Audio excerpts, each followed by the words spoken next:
হ্যাঁ পিসিবি করে খুলতে হয়, সব দেখাবো, এটা দিয়ে দেখিয়ে দেবো। তাহলে এই রিলেতে কী হয়, লাইনটা ঢোকে, আমরা কী করবো, একটা একটা করে খুলবো এরমভাবে, ঠিক আছে, এরকম একটা একটা করে খুলবো। এটা আমি খুলছি না, যেহেতু এটা সেট আছে, ওটাতে খুলে আমি দেখিয়ে দেবো, ঠিক আছে। হ্যাঁ, তো এখানে কি হবে, এই লাইনটা গিয়ে কিন্তু আমার এখানে একটাতে যাবে, আর এখান থেকে একটা রিলের যে কোনো এই দুটো পিন দেখছো তো, একটা দুটো চারটে পিন, দুটো পিনে নিউট্রাল ফেজ ঢুকেছে আর দুটো পিনে নিউট্রাল ফেজ বেরিয়েছে।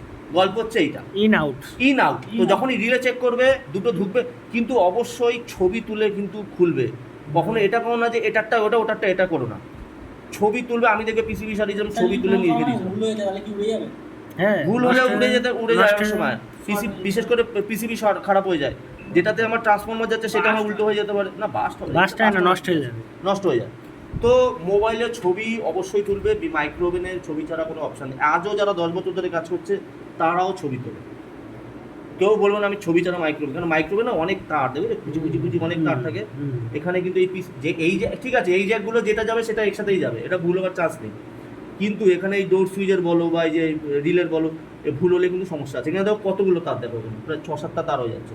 এই যে এইটা দেখো এখানে শর্ট করা আছে, দেখো শর্ট করা আছে, এটা দেখছো এইরকমভাবে, এই দেখো বাফার দিয়ে দিয়েছে, যেমন মনে আছে একবার ওয়াশিং মেশিনে করেছিলাম, বাফার দিয়ে করে রেখে দিয়েছে। এই জিনিসগুলো একটু ফলো করবে, তো যেটার সাথে যেটা আছে সেটার সাথে সেটাই দেবে, ঠিক আছে। নিউট্রালটাকে লাল তার দিয়ে নিয়েছে, এবারে লাগানোর সময় খুঁজে নিউট্রালে লাল কি করে আসলো, হ্যাঁ ওই জন্য ছবি তুলে নেবে। আর কি আছে এবার দেখো আমাদের, আমি ক্যাপাসিটারে এটা আসবে, ঠিক আছে, কোথায় গেল, আয় ভাই আসছে, আচ্ছা ঠিক আছে। তো এভাবে আমরা সেটা দেখে তো লাগিয়ে দাও, তো দেখা যাচ্ছে দুটোতে দুটো লাগিয়ে দাও। হ্যাঁ, ইজি জিনিস আছে, মাইক্রোওয়েভ রিপেয়ারিং করা খুব সহজ, বাস শর্ত একটাই, একে চালিয়ে চলন্ত অবস্থায় এই ট্রান্সফর্মার থেকে শুরু করে ম্যাগনেটন, ট্রান্সফর্মার, ক্যাপাসিটার, এই তিনটে জিনিসে হাত দেবো। কোনো কারণে চালন্ত অবস্থায় হাত নাড়াচ্ছি এখানে হাত পড়ে গেল, টেনে নেই, ওরকম করা যাবে না। এই হাই ভোল্টেজ জিনিস কিন্তু যদি মনে করে মারবো, তাহলে এমন মারবে ওই কোনায় ছিটকে পড়ে যাবে। তো আমি ভয় দেখাচ্ছি না, কিন্তু এইটুকু এই পোর্শনটা এই দিকেও হাত, এটা তো 220 কারণে আমরা খাইয়া অক্সাম, তার মানে বলছি না যে হাতি দিয়ে দাও, কিন্তু এই দিকে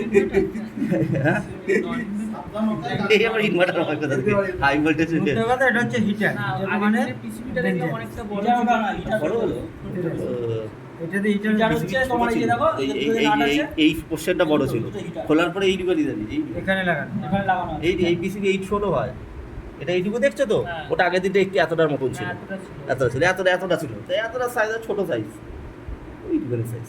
এটা হচ্ছে এতটা একটু বেশি ছোট, ওটা একটু এতটা ছিল।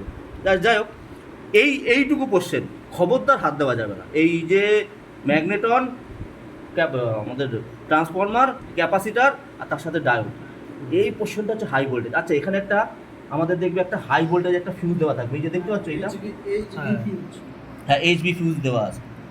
ওকে, এই হচ্ছে সেকশন। এবার ওই মেশিনটা নিয়ে এসো, ওইটাকে আমি দেখিয়ে দিচ্ছি কী কী আছে, সেম গল্প, ওটাতে তোমরা